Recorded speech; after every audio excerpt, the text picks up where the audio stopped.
Johnny. Thank you for Johnny.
Balik.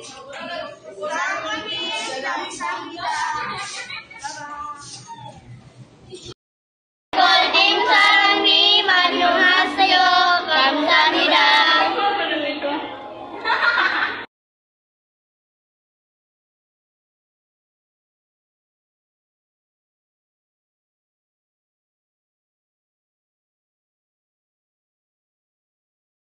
안녕하세요, Darrell.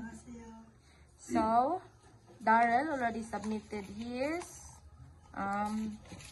assignment. So, I'm going to test you again, Darrell. So, 4, 5, 20, 3, 7, 21, 4, 8, 32, 5, 9,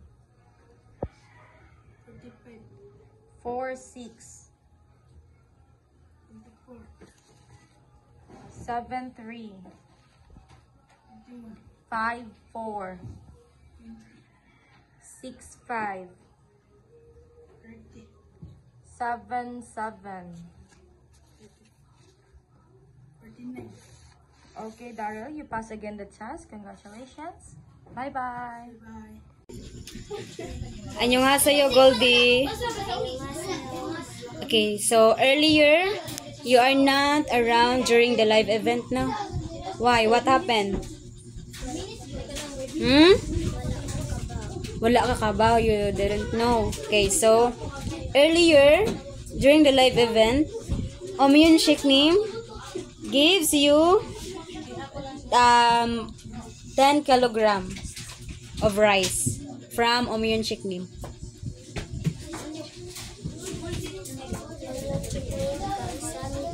감사합니다. Bye-bye. Hey Tristan, I'm so frustrated with this math homework. I just don't get it. I know you feel it, proud, but maybe we can study together and figure it out. Sometimes, sometimes explaining it to someone else will help me understand it better. Really? You do that for me? Of course, that's what friends are for. Plus, I learned when I help someone else, I actually retain the information better. That's a great point. I guess helping each other out is important. Exactly, and it's just not math, and it's just not about math. When we work together and help each other, we can learn so much more. Learn so much more. It's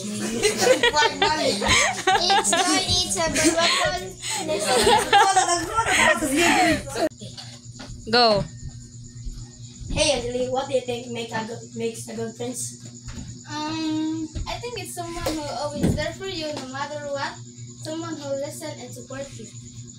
I agree. I've been lucky to have a friends like you who true, think, and then with me, you're always positive and encouraging. Thanks, Troy. You're a great friend too. You know how to make me laugh, even on my worst day. Oh, thanks. I think that's what friends are for, right? To support each other and have other backs. Exactly. I feel grateful for our friendship, Troy. You're one of a kind. O, di anang lesson ha. Okay.